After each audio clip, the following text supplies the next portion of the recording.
할렐루야, 10월 2일 금요일입니다. 오늘은 어제 말씀에 이어서 예레미야 40장 7절에서 14절까지 말씀을 먼저 보겠습니다. 들에 있는 모든 지휘관과 그 부하들이 바벨론의 왕이 아히감의 아들 그다랴에게 그 땅을 맡기고 남녀와 유아와 바벨론으로 잡혀가지 아니한 빈민을 그에게 위임하였다 함을 듣고 그들 곧 느다냐의 아들 이스마엘과 가레야의 두 아들 요하난과 요나단과 다누벳의 아들 스라야와 누도밧 사람 에베의 아들들과 마아가 사람의 아들 여사네와 그들의 사람들이 미스바로 가서 그다랴에게 이르니 사반의 손자 아히감의 아들 그다랴가 그들과 그들의 사람들에게 맹세하며 이르되 너희는 갈대아 사람을 섬기기를 두려워하지 말고 이 땅에 살면서 바벨론의 왕을 섬기라. 그리하면 너희에게 유익하리라. 보라, 나는 미스바에 살면서 우리에게로 오는 갈대아 사람을 섬기리니 너희는 포도주와 여름 과일과 기름을 모아 그릇에 저장하고 너희가 얻은 성읍들에 살라 하니라. 모압과 암몬 자손 중에 에돔과 모든 지방에 있는 유다 사람들도 바벨론의 왕이 유다에 사람을 남겨둔 것과 사반의 손자 아히감의 아들 그다랴를 그들을 위하여 세웠다 함을 듣고 그 모든 유다 사람이 쫓겨났던 각처에서 돌아와 유다 땅 미스바에 사는 그다랴에게 이르러 포도주와 여름 과일을 심히 많이 모으니라. 가레야의 아들 요나단과 들에 있던 모든 군 지휘관들이 미스바에 사는 그다랴에게 이르되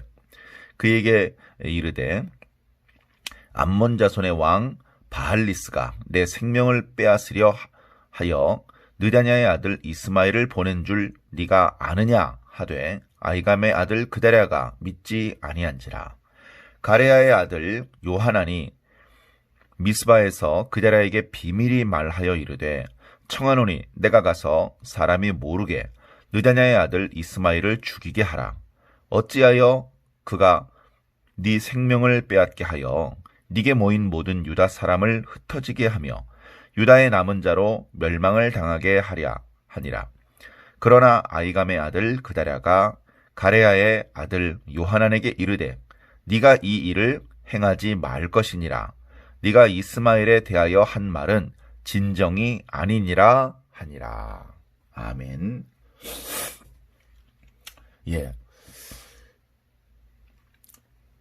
예루살렘이 함락이 되고 유다가 멸망을 했습니다. 지난 시간에 묵상했던 말씀은 이제 예루살렘 주변에서 유다 사람들을 바벨론으로 포로로 끌고 가기 위해서 이제 결박을 해가지고 끌고 가던 중에 그것을 담당했던 지휘관이 예레미야를 알아보고 예레미야가 그 중에 섞여서 이제 끌려가는 것을 보고 그에게 이제 말씀을 해주는 그런 모습을 말씀을 드렸습니다. 그때 예레미야는 하나님께서 그 사람을 통해서 그 바벨론 사령관 느부사라단을 통해서 말씀하시는 것이라는 것을 깨닫고 다시 유다로 돌아옵니다.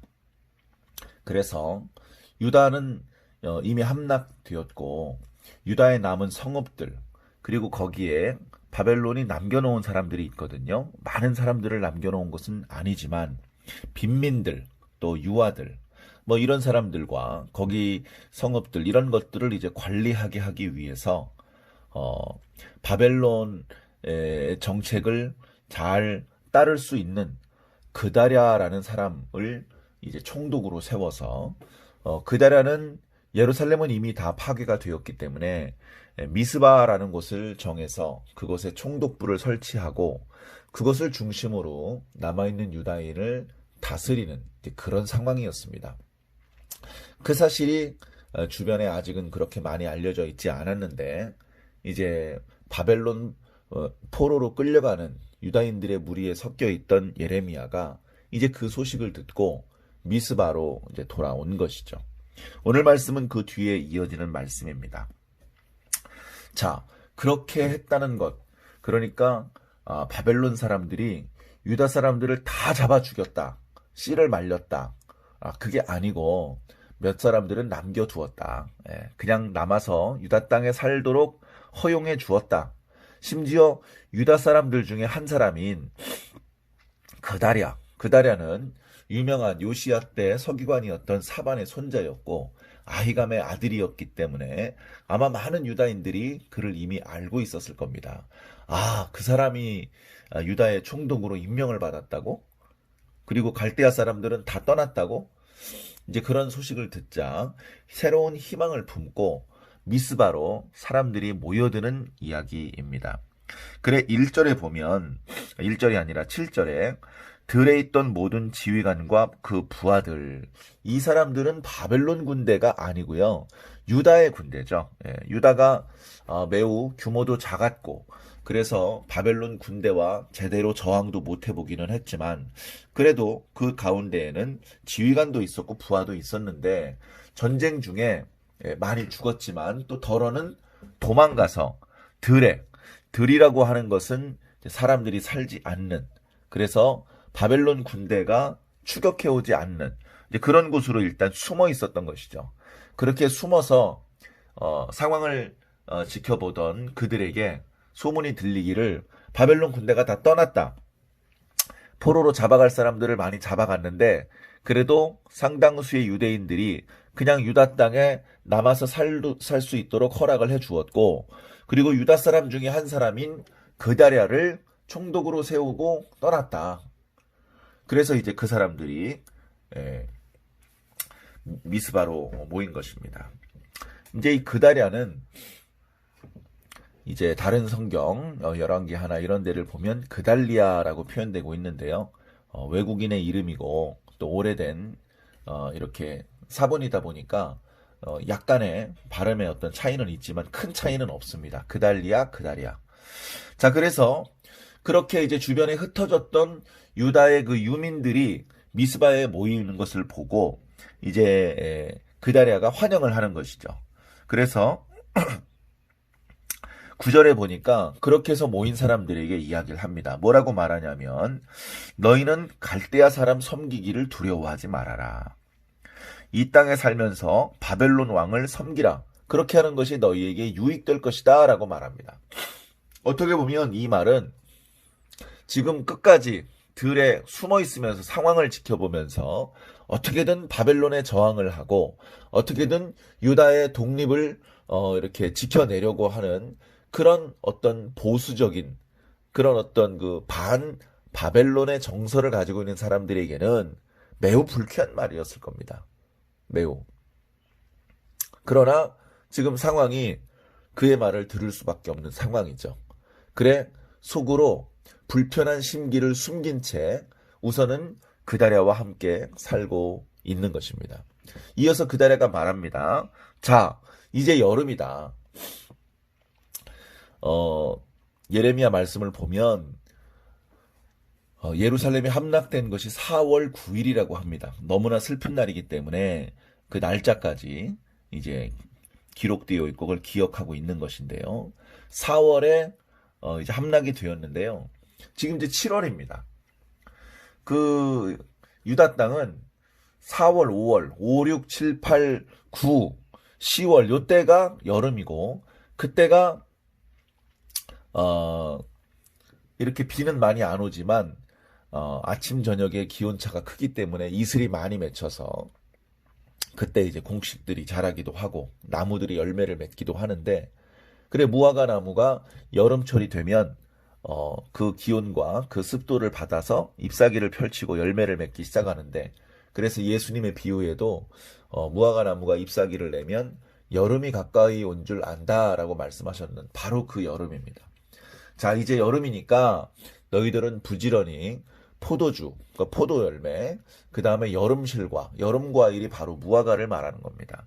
그리고 그 외에 기름은 이제 감람나무 열매, 감람류를 짜낼 수 있는 그런 것들을 모으라는 것이죠. 아마도 바벨론 군대가 유다를 쳐들어올 때 그냥 사방을 다 이렇게 뭉개고 파괴시키고 황폐화시키면서 이렇게 공격을 한 게 아니고 유다 사람들이 몇 명 안 되고 그 군대가 미미했기 때문에 그냥 손쉽게 밀어붙여서 예루살렘만 파괴를 한 것 같습니다. 주변의 포도원이라든가 주변의 언덕에 있는 감람나무 과수원, 또 무화과 나무 이런 것들은 별로 파괴가 안 되었고, 비록 나라는 망했지만 그 나무들은 실과들을 만들어내고 있었던 것 같습니다. 그래서 그다랴는 이렇게 남아있는 유다의 그 유민들에게 주변에 열매들을 맺히고 있으니 겨울을 대비해서 양식들을 비축해 놓도록 해라. 그렇게 지시를 해 놓은 상황이죠. 그 소문이 이제 주변에 더 알려져서 11절과 12절에도 또 다른 지역에 있던 유민들도 미스바에 있는 그다랴에게 와서 이제 유다의 거민들이 제법 모였고, 그리고 그들이 짧은 시간에 제법 회복을 하기 시작했다라는 것을 짐작할 수 있습니다. 12절 뒷부분에 보면 포도주와 여름 과일을 심히 많이 모았다. 사람들이 그다랴의 어떤 지시를 잘 따라 주었고, 사람들이 새 희망을 품고 나름대로 열심히 유다 사회를 재건하기 위해서 그렇게 애를 썼던 것 같습니다. 포로로 끌려가지 않은 것에 대해서 다행이라고 생각을 하고, 그리고 전쟁 중에 죽음을 당하지 않은 것에 대해서 기쁘게 생각하면서, 비록 여러 가지로 어려움이 많지만 그래도 이렇게 주변에 많은 실과들이 남겨져 있어서 당장 사는 데는 큰 어려움이 없을 것 같은 그런 어떤 다행스러운 생각도 가지고 있으면서 그렇게 살고 있었습니다. 그러나 13절 이하의 말씀을 보면 뭔가 좋지 않은 불길한 징조, 그런 어떤 모습들이 보이고 있는데요. 아까 8절에 말했던 처음에 이제 그다랴에게 돌아왔던 유민들 중에는 이제 끝까지 바벨론에 저항하던 군대의 지휘관들과 부하들도 많이 있었거든요. 그 중에 8절에 몇몇 사람들의 이름이 나타나고 있는데, 그 중에 이제 대표적인 인물이 이스마엘이라는 인물과 요하난이라는 인물이 있습니다. 그 두 인물이 대표적으로 이제 자주 이름이 나타나는데요. 이스마엘은 뒤에 보면 이제 왕의 친족이었다라고 말하고 있습니다. 유다 사람이고, 어떻게 보면 바벨론이 유다에 어떤 총독을 세운다면 사실은 왕족이 아니었던 그다랴보다는 왕족이었던 이스마엘에게 맡기는 것이 타당했을지도 모릅니다. 그러나 이스마엘은 바벨론에게 극렬히 저항하고 끝까지 항복하기를 거부하고 숲속에 들판에 숨어서 끝까지 저항을 하려는 그런 사람이었기 때문에 바벨론이 그를 유다의 총독으로 임명할 수가 없는 것이죠. 자, 그런 상황에 주변에 바벨론에 대해서 좋지 않은, 바벨론에게 항복하지 말고 끝까지 저항해야 된다라고 생각하는 그런 암몬 사람들의 대장이, 여기 이제 바알리스라고 이름이 표현되고 있는데, 그 사람이 이스마엘이라고 하는 사람에게 저 그다랴라고 하는 사람은 바벨론 편에 서 있는 사람이니 그를 죽여야 되겠다. 너도 너희 유다를 멸망시켜버린 바벨론이 밉지 않느냐? 그러니까 바벨론의 하수인 역할을 하는 저 그다랴를 죽여라. 내가 비용도 대주고 또 어려운 일이 있으면 보호해주겠다. 뭐 이제 그런 식으로 이스마엘을 설득을 했고, 이스마엘은 안 그래도 갈대아 사람 섬기기를 두려워하지 말라. 여기 살면서 바벨론 왕을 섬기라. 이제 그렇게 말했던 그다랴의 말이 마음에 들지 않았습니다. 그래서 기회를 엿보고 있었고 암살을 하려고 준비를 하고 있었습니다. 근데 그런 사실이 일반인들은 잘 감지하기 어려웠을지도 모르지만 요하난이라고 하는 사람은 유다 군대의 지휘관이었기 때문에 쉽게 그것을 눈치채고 그런 암살 모의가 진행되고 있다는 것을 감지할 수 있었죠. 그 요하난도 여전히 바벨론에 대해서 그렇게 감정이 좋지는 않지만 지금 이렇게 남아있던 유다의 그 유민들이 다시 모여서 힘을 합해서 공동체를 형성하고 또 평화로운 이런 어떤 새로운 희망을 품고 이렇게 살고 있는 것을 좋게 생각을 했는데, 만약에 그다랴가 암살을 당하고 나면 이 유다 공동체가 또 깨진다. 유다인들이 또 흩어질 수밖에 없고 또 비참하고 어려운 삶을 살아야 된다. 그래서 그다랴를 돕기로 합니다. 그래 그다랴를 찾아가죠. 그다랴가 만나서 이야기를 합니다. 지금 이스마엘이 암몬 사람의 사주를 받아서 당신을 죽이려고 하는데 당신도 알고 있습니까? 네.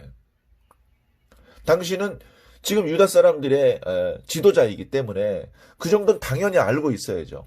알고 있었죠? 어떻게 대비하고 있습니까? 제가 도와주겠습니다.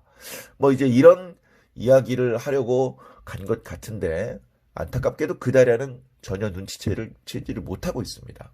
심지어 요한난이 알려준 그 사실을 믿어주지도 않고 있습니다. 네.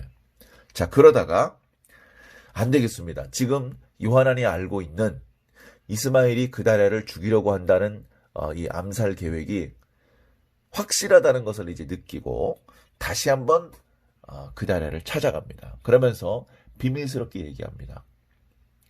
내가 이스마엘이 당신을 죽이기 전에 이스마엘을 죽이도록 허락해 주시오. 만약에 당신이 죽으면 이 유다 공동체 또 깨집니다. 유다 사람들은 또 사방으로 흩어져야 됩니다.